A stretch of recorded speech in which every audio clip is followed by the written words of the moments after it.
यावर्षी दिवाळीत फ्लोरल तोरण वापरायचं असं मला खूप वाटत होतं. ऑनलाईन ते खूप महाग होतं म्हणून घरीच करायचं ठरवलं. मागच्या वर्षी गणपती बाप्पांच्या डेकोरेशनसाठी हे फ्लावर्स यूज केले होते. तेच वापरून हे तोरण बनवायचं असं ठरवलं. एक मात्र मी नक्की ठरवलं होतं की बाहेरून कुठलीच गोष्ट आणायची नाही. घरात माझ्याकडे भरपूर वस्तू अवेलेबल होत्या, त्यातच हे बनवायचं असं ठरवलं. घराची क्लिनिंग करताना बऱ्याच गोष्टी मी टाकून दिल्या होत्या, त्यामध्ये बारदानच्या पिशव्या पण होत्या. पण इथे मला त्याची गरज पडणार होती. ते मिळालं नाही म्हणून एक ड्रायफ्रूटची पिशवी कट करून घेतली.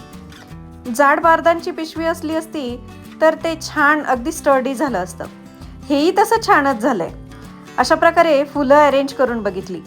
ती छान दिसत होती, त्यामुळे ग्लूगनने ती लगेचच स्टिक करून घेतली. माझ्याकडे पेस्टल कलरचीच फुलं होती, त्यामुळे तीच वापरली. इथे ब्राईट कलरची फुलंसुद्धा खूप छान दिसतील. ग्रासचे हे फिलर्ससुद्धा मी तेव्हाच आणले होते. अगदी 70-80 ते 100 रुपयांना एक पॅकेट असे हे फिलर्स मिळतात. तेही इथे यूज करून घेतले. बघा किती सुंदर दिसत आहेत हे फिलर्स लावल्यानंतर. हे छोटे रोजेस मी केक डेकोरेशनसाठी आणले होते. त्याचा असा बंच करून तोही छान प्रकारे स्टिक करून घेतला. बऱ्याच जणांची कंप्लेंट असते की ग्लूगनने स्टिक केलेलं जास्त वेळ टिकत नाही, पण तसं नाही आहे. ग्लूगन अगदी छान प्रकारे गरम होऊ द्यायची, त्यानंतरच ती यूज करायला घ्यायची, म्हणजे ते छान प्रकारे स्टिक होतं. साईबाबांच्या फोटोचा एक मोठा हार होता, त्यातले काही मणी खूप खराब झाले होते. तो तोडून घेतला आणि अशा प्रकारे सगळे मणी वेगळे करून घेतले. त्यातले काही मणी गोळा करून अशा प्रकारचं लटकन करून घेतलं आणि ते आपल्या तोरणाला शिवून घेतलं. याचप्रमाणे बाकीचे लटकन सुद्धा शिवून घेतले. आता हे तोरण हँग करण्यासाठी एकतर तुम्ही दोरीचा वापर करू शकता.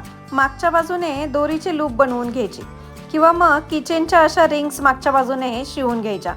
कुठलंही DIY करताना ते तात्पुरतं होईल असं करू नये, ते सस्टेनेबल असावं. आपण करताना एवढी मेहनत घेतो तर ते छान टिकलंही पाहिजे. यासाठी ते खूप व्यवस्थित आणि काळजीपूर्वक केलं पाहिजे. बघा, अशा प्रकारे आपलं एक सुंदरसं तोरण घरच्या घरीच तयार झालं. कसं वाटतंय तोरण कमेंट करून नक्की सांगा.